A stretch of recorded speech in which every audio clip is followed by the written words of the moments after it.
नमस्कार मित्रों आप लोग इस वीडियो में जान पाएंगे कि शिशुपाल का वह कौन सा अपराध भगवान श्री कृष्ण के लिए अक्षम्य हो गया जिसकी वजह से भगवान ने भरी सभा में शिशुपाल का वध कर दिए। तो बात उस समय की है जब महाराज युधिष्ठिर ने अपने राजसूय यज्ञ में मुनि कश्यप, शुक्राचार्य, वशिष्ठ आदि मुनियों के साथ देश के सभी राजाओं को आमंत्रित करके बुलाए थे, जिसमें यदुवंश शिरोमणि भगवान श्री कृष्ण सहित बलराम जी को भी आमंत्रित किए थे। किंतु यज्ञ प्रारंभ करने के लिए अग्र पूजा को लेकर वहां पर दुविधा की स्थिति उत्पन्न हो गई, क्योंकि वहां पर एक से बढ़कर एक ऋषि मुनियों के साथ देवता लोग भी पधारे थे। इस दुविधा को लेकर सभा में कुछ देर तक सन्नाटा छाया रहा। सब लोग एक दूसरे की ओर शांत होकर देख रहे थे, कोई कुछ नहीं बोल पा रहा था। इस प्रसंग का वर्णन भगवत महापुराण के 10वें स्कंद के अध्याय 74 में कुछ इस प्रकार से लिखा गया है। तब ऐसी स्थिति में सहदेव ने कहा, यदुवंश शिरोमणि भक्त वत्सल भगवान श्री कृष्ण ही सदस्यों में सर्वश्रेष्ठ और अग्र पूजा के पात्र हैं, क्योंकि यही समस्त देवताओं के रूप में हैं। यह सारा विश्व श्री कृष्ण का ही रूप है, इसलिए सबसे महान श्री कृष्ण का ही अग्र पूजा होनी चाहिए। सहदेव के इस प्रस्ताव को सभा में उपस्थित सभी सदस्यों ने सहर्ष नमन कर स्वीकार किया। तब अपने आसन पर बैठा हुआ शिशुपाल यह सब देख सुन रहा था। भगवान श्री कृष्ण के गुण सुनकर उसे क्रोध हो आया और वह उठकर खड़ा हो गया। वह भरी सभा में हाथ उठाकर बड़ी असहिष्णुता किंतु निर्भयता के साथ भगवान श्री कृष्ण को सुना सुनाकर अत्यंत कठोर बातें कहने लगा।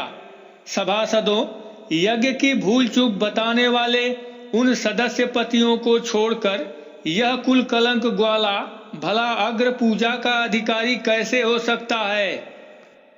क्या कौवा कभी यज्ञ के पुरोडास का अधिकारी हो सकता है? न तो इसका कोई वर्ण है और न तो आश्रम, कुल भी इसका ऊंचा नहीं है। सारे धर्मों से यह बाहर है। वेद और लोक मर्यादाओं का उल्लंघन करके मनमाना आचरण करता है, इसमें कोई गुण भी नहीं है। ऐसी स्थिति में यह अग्र पूजा का पात्र कैसे हो सकता है? आप लोग जानते हैं कि राजा ययाति ने इसके वंश को शाप दे रखा है, इसलिए सतपुरुषों ने इस वंश का ही बहिष्कार कर दिया है।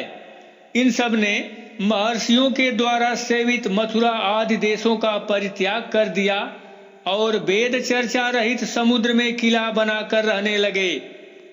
वहां से जब ये बाहर निकलते हैं तो डाकुओं की तरह सारी प्रजा को सताते हैं। तब शिशुपाल की इस अभद्रपूर्ण बातों को सुनने के बाद अब शिशुपाल को मार डालने के लिए पांडव, मत्स्य, कैकय और सृंजय वंशी नरपति क्रोधित होकर हाथ में हथियार ले उठ खड़े हुए।